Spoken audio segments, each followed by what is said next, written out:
अब हमारे पास में कुछ इंपॉर्टेंट प्रश्न वो देख लेते हैं जो इस साल बोर्ड एग्जाम में आप पूछ सकते हैं। पहला प्रश्न है कि एक ऊर्ध्वाधर है। ऊर्ध्वाधर का मतलब होता है बिल्कुल सीधी चीज, यानी कोई ऊर्ध्वाधर का मतलब बिल्कुल सीधी चीज क्या आ सकती है, खंभा बिल्कुल सीधा होता है ऊर्ध्वाधर आ सकता है। ऊर्ध्वाधर का मतलब होता है एक सीध, बिल्कुल सीधापन, वो कहलाता है ऊर्ध्वाधर। तो मान लो कोई ऊर्ध्वाधर खंभा है, तो सबसे पहले इसकी इंपॉर्टेंट चीज वही है साथियों कि सबसे पहले आपको पेंसिल से इसका चित्र बना लेना है। तो ये मान लो कि ऊर्ध्वाधर खंभा है, एक खंभा है। अब ये खंभा है तो इसकी परछाई इसके नीचे पड़ेगी, यानी इसकी जो छाया है वो नीचे की तरफ पड़ेगी, यानी जितना खंभा है उसकी छाया इधर पड़ेगी नीचे की तरफ, या इस तरफ पड़ सकती है या इस तरफ, दोनों तरफ कहीं पड़ सकती है। इनका ऊर्ध्वाधर खंभे की परछाई उसके खंभे की ऊंचाई के बराबर है, यानी ये जो इसकी छाया है वो इसके बराबर है। तो इसने कहा है अगर इसका उन्नयन कोण यहां से, अगर इसका उन्नयन कोण कितना हो, उन्नयन कोण क्या है ये हमें ज्ञात करना है, ये कितना थीटा में निकालना है। तो मान लो ये ए है, ये बी है, ये सी है। इसने कहा दोनों यानी खंबे की लंबाई परछाई, एक तो खंबे की ऊंचाई और खंबे की परछाई मान लो दोनों बराबर। अगर मान लो ये x है तो ये भी x है, दोनों क्या है बराबर है। तो यहां से देखा जाए तो ये लंब हो गया साथियों, क्योंकि थीटा की सामने भुजा लंब होती है, ये आधार होती है, कर्ण होती है। तो ये लंब हो गया, ये आधार हो गया। तुम्हें पता है लंब बटा आधार, तो हमारे पास देखो लंब बटा आधार ये बन गया। और लंब बटा आधार किसका सूत्र होता है, टेन का सूत्र होता है। किसमें, लाल बटे कक्के में चले जाओ। तो यहां से देखो लाल बटा कक्का के हिसाब से देखा जाए तो साइन है, कोस और टेन, यानी लंब बटा आधार किसका होता है, टेन का। अब यहां पर हमें कोई डिग्री नहीं दे रही कि थीटा है तो थीटा का थीटा रखेंगे। अब लंब कितना दे दे, मान लो इसने कहा x है तो x का x रखेंगे, और ये जो आधार है वो भी क्या है x है। इधर क्या हो गया, टेन थीटा हो गया साथ में, क्या हो गया, टेन थीटा हो गया। तो आपको क्या करना है, यहां देखो इसका भाग इसमें गया कितनी बार साथियों, एक बार गया। कितनी बार गया, एक बार। और टेन थीटा के अंदर टेन की लाइन में एक किसका मान होता है, तो एक हमारा मान होता है, थीटा का मान आ जाएगा हमारे पास जो डिग्री है वो कितनी आएगी, 45 डिग्री। कितनी आ जाएगी, 45 डिग्री। क्यों, क्योंकि टेन थीटा की लाइन के अंदर आप सारणी में देखोगे तो एक किस में आ रहा है, 45 डिग्री में आ रहा है। कितने में आ रहा है, 45 डिग्री। तो इस प्रकार हमें इस प्रकार के प्रश्न को करना है साथियों। नेक्स्ट चलते हैं, हमारा जो अलग प्रकार का जो प्रश्न है वो देख लेते हैं कि यदि ये कोई मीनार है, मान लो ये कोई मीनार है, इस मीनार के पाद बिंदु से, ये है आपका पाद बिंदु, इस पाद बिंदु से 100 मीटर की दूरी ये चली, इसमें 100 मीटर की दूरी चली, यहां से ये 100 मीटर की दूरी से शिखर का उन्नयन कोण, यहां से शिखर का क्या है, उन्नयन कोण, ये है इसका शिखर। शिखर बोलते हैं ऊपर वाले जो शिखर होता है ना, मेन ऊपर की चीज, ये मीनार है, इसका शिखर ये है। इसका शिखर से उन्नयन कोण कितना दिया है, 60 डिग्री दिया है यहां से। तो इसने कहा है ये मीनार है, इसकी पाद बिंदु से 100 मीटर की दूरी से अगर ये शिखर तक ये उन्नयन कोण 60 है तो इसका मीनार की ऊंचाई ज्ञात करो। तो ऊंचाई को हम हाइट बोलते हैं, जिसको एस से लिखते हैं। मान लो ये है, ये बी है, ये सी है। हम क्या लिखेंगे, त्रिभुज ए बी सी में ये आपका ए बी बटा बी सी, यानी लंब बटा आधार। कैसे पता चला, थीटा के सामने मुझे क्या है, लंब। तो ये है ए बी बटा आपके पास हो गया बी सी, कारण टेन हो गया क्या है, 60 डिग्री दे रखा है। यहाँ पे जो मान है वो क्या होता है, इसमें नहीं दिया था, इसने पूछा था। तो यहाँ ए बी कितना है, ए बी है h है, और ये कितना है आपका 100 है। कितना है, 100 है। और टेन 60 का मान सारणी के अंदर कितना होता है साथियों, √3 होता है। कितना होता है, √3। अब इसके नीचे कोई नहीं है तो हम एक लिख देते हैं, त्रिज्या गुणा कर देंगे वज्र गुणा, तो ये हो जाएगा h से कम h, और ये हो जाएगा 100/3। कितना हो जाएगा, 100/3। अब ये किसमें है, मीटर में हो तो मीटर में, सेंटीमीटर हो तो सेंटीमीटर में। तो हमारी जो ऊंचाई होगी इसकी वो कितनी हो जाएगी, 100√3 मीटर हो जाएगी साथियों। तो इस प्रकार हमें इस प्रश्न को करना है। नेक्स्ट चलते हैं, और भी इसका कोई टाइप होता है वो भी हम कर लेते हैं साथियों।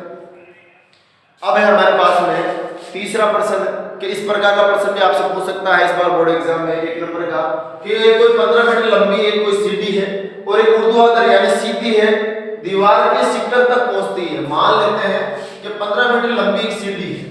15 मीटर लंबी एक सीढ़ी कौन सी, मान लो एक कोई सीढ़ी है। सीढ़ी कहते हैं किसे, तो अपन जो फिसलन पट्टी होती है, छोटे बच्चों को देखा होगा फिसलन पट्टी, उसमें उसको सीढ़ी कहते हैं, तिरछी होती है।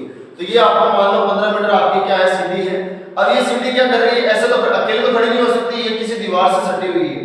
तो ये दीवार से किसी दीवार से लगी हुई है, मान लो दीवार है। तो इसने कहा है ऊर्ध्वाधर दीवार के शिखर तक पहुंचती है। यहाँ से दीवार, इस जो दीवार है ना, ये दीवार है आपकी, ये वाली दीवार है और ये वाली आपकी सीढ़ी है। तो ये दीवार यानी सीढ़ी दीवार तक पहुंच रही है। पहुंचने के बाद में ये सीढ़ी दीवार के साथ में 60 डिग्री का कोण बना रही है। तो मान लो ये जो दीवार है वो जमीन पर खड़ी होगी किसी पर, ये समतल जमीन है, तो इसमें कितने कोण बना रही है, वो 60 डिग्री का कोण बना रही है। तो इसने कहा है कि हमें क्या करनी है, ऊंचाई याद करनी है, तो h हमें निकालना है। तो मान लो ये a है, ये b है, ये c है, तो देखो ये है आपका लंब, क्योंकि थीटा की समीकरण लंब होती है, ये आधार, ये कर्ण, लंब बटावा कर्ण।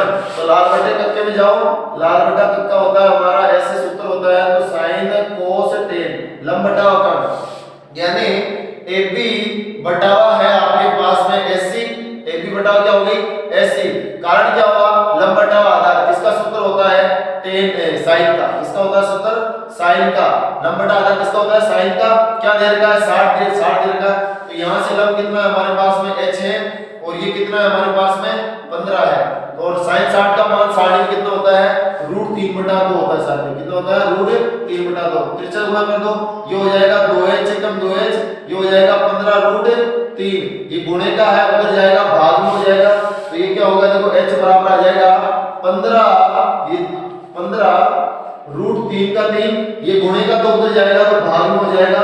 अगर यहाँ पर अगर हमारे पास में अगर इस सवाल में से बोल देंगे √3 का मान रखिए, तो रखकर फिर इसको गुणा करके भाग दे देंगे, वैसे √3 का मान 1.732 होता है, लेकिन अगर नहीं बोले तो यहाँ तक रखना है, ये मीटर का मीटर हमारा, सेंटीमीटर तो सेंटीमीटर में, मीटर तो मीटर में, हमारा आंसर ये हो जाएगा सर।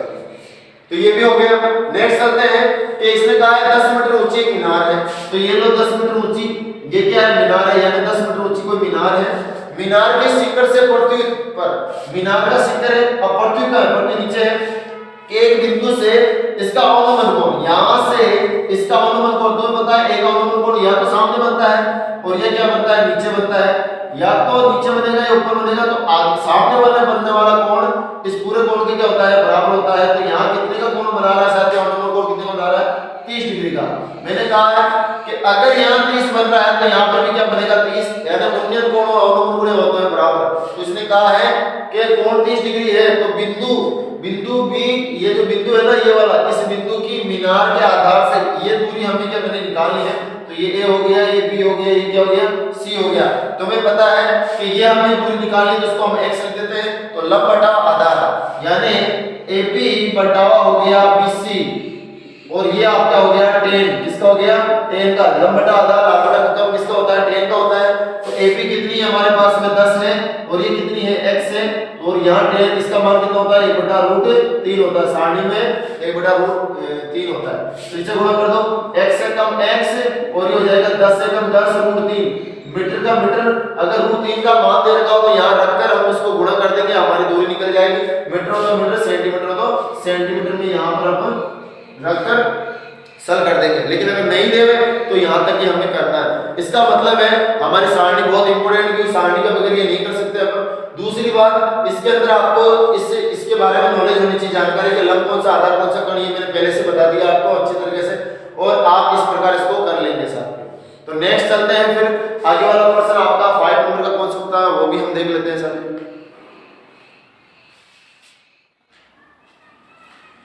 अब है हमारे पास में 5 नंबर क्वेश्चन कि एक ऊर्ध्वाधर छड़ की लंबाई है, कोई ऊर्ध्वाधर छड़ है, ऊर्ध्वाधर का मतलब कोई सीधी छड़ है, यानी ये ऊर्ध्वाधर कोई छड़ है, इसकी जो लंबाई है तथा इसकी जो छाया है, इसकी तो ये तो है, इसकी देखो ये ऊर्ध्वाधर छड़ है की लंबाई तो ये होगी, ऊर्ध्वाधर छड़ की लंबाई ये होगी, अब इसकी छाया की लंबाई ये होगी, तो लंबाई तो है कितनी 1 और छाया की लंबाई कितनी है 3, यानी ये 1 है और ये कितनी है √3 है, यानी ऊर्ध्वाधर छड़ की लंबाई और उसकी छाया की लंबाई का अनुपात हमें दे रखा है।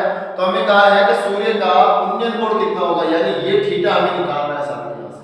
तो ये A हो गया, ये B हो गया, ये C हो गया, लंब बटा आधार, यानी जिसके अंदर लगता है ये हो गया AB बटावा BC, यानी ये हो गया आपके पास में tan थीटा, और ये कितना है आपके पास में 1 है, और ये कितना है √3 है, और ये हो गया tan है थीटा।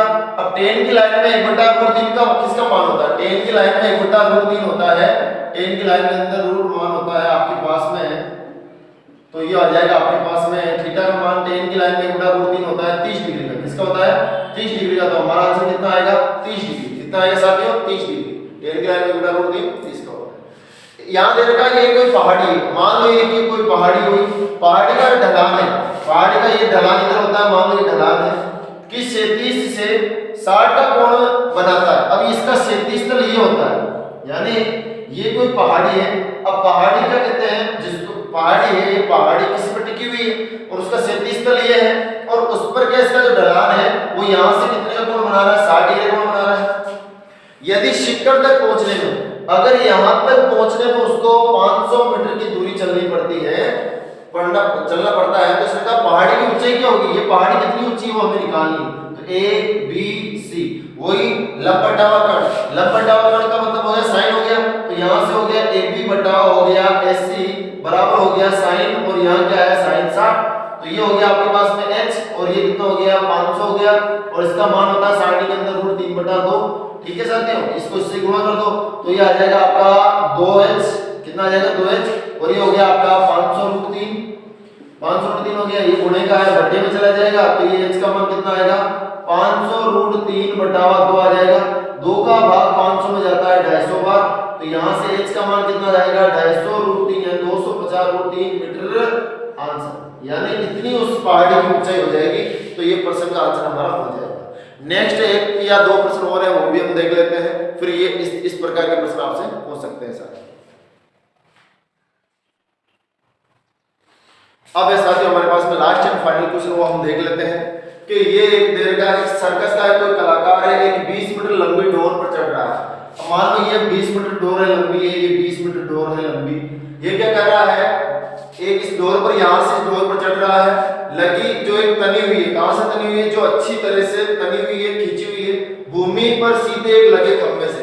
अब कोई भूमि, यहाँ तो भूमि है, तल है, उस पर एक कोई खंभा है, इससे ये सटी हुई लगी हुई है, और यहाँ से इसके साथ में कोण भी बनाएंगे, यहाँ से देखो लगे खंभे के शिखर से बंधा हुआ है, यहाँ से ये तो डोर है वो खंभे के शिखर से बंधी हुई है। यदि भूमि के स्तर के साथ डोर द्वारा, भूमि के स्तर के साथ अगर डोर के द्वारा कोण 30 डिग्री बनाती है, तो इसने कहा है खंभे की ऊंचाई क्या है हमें निकालनी है। तो मान लो ये ए है, ये बी है, ये सी है, ये हो गया लंब और ये हो गया कर्ण, यानी ये हमारे पास में हो गया ए बी बटा एस सी हो गया साथियों, जो होता है साइन है, और यहाँ में दिया है 30 डिग्री, तो यहाँ से हो गया h बटा 20, और साइन इस 20 का मान होता है 1/60 में, तो ये हो गया 2h बराबर, ये हो गया 20 से कम 20, h बराबर उधर जाएगा तो 20/2 यानी भाग चला जाएगा, इसके अंदर 10 मीटर आएगा, इसका आएगा साथियों 10 मीटर आएगा इसका। तो ये थे कुछ आज के प्रश्न, बहुत इंपोर्टेंट, इस बार आपके एग्जाम में बन सकते हैं, आपसे संख्या चेंज करके भी दे सकता है। तो आज की वीडियो आपको कैसी लगी, अच्छी लगी हो दोस्तों तो कमेंट करके जरूर बताएं, और अगर आप हमारे चैनल पर पहली बार जुड़ रहे हो तो हमारे चैनल को सब्सक्राइब करके बेल आइकन को प्रेस करें ताकि आने वाले वीडियो की नोटिफिकेशन आपको जल्द से जल्द मिल सके। चलिए मिलते हैं अगली वीडियो में, बहुत ही अच्छे प्रकार के प्रश्न मैं आपसे लेके आने वाला हूँ इस बार, और आपके बोर्ड एग्जाम में जो एचडी से आपसे पूछे जाएंगे। तो मिलते हैं कल नेक्स्ट वीडियो में। धन्यवाद साथियों आज के लिए।